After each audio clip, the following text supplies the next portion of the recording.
Voilà, c'est la revue des titres à présent avec ce que nous proposent nos quotidiens. En ce lundi 23 mai 2022, on démarre avec Fraternité Matin. Fraternité Matin qui fait le compte-rendu de la visite qu'a effectué le vice-président de la République, Timoko Méliette Koné, dans sa ville d'origine. C'est à Tafiré.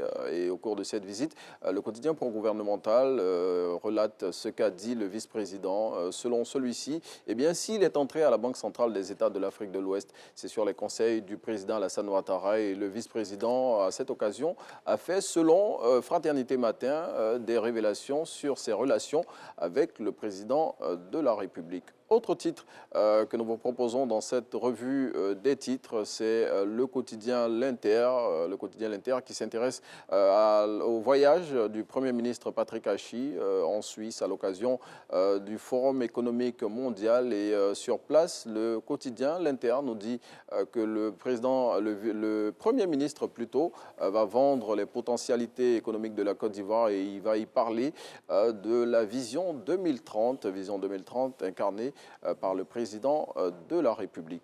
Autre quotidien qu'on vous propose dans cette revue des titres, c'est Le Matin qui relate les propos du ministre de la Sécurité, le général Vagondo Diomandé, selon lequel l'heure n'est plus au discours creux, mais aux actes concrets concernant la politique, bien évidemment, à l'endroit des populations.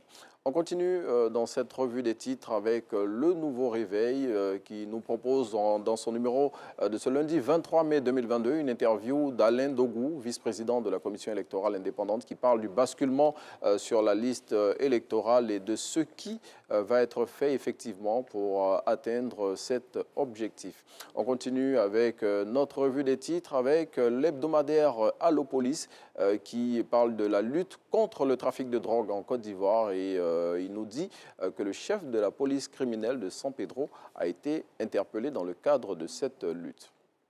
Et voilà, on continue d'évoluer dans notre revue des titres avec le quotidien sportif Super Sport.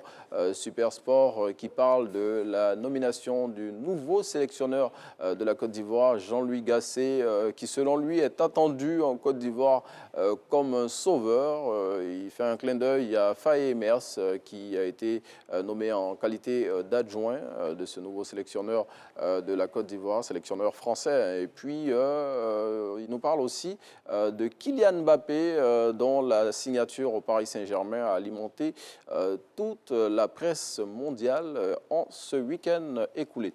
Merci d'être avec nous pour Matin Bonheur. Dans quelques petites minutes, on va y aller pour Instant Vérité. Aujourd'hui, on reçoit Madame Kadi Sissi.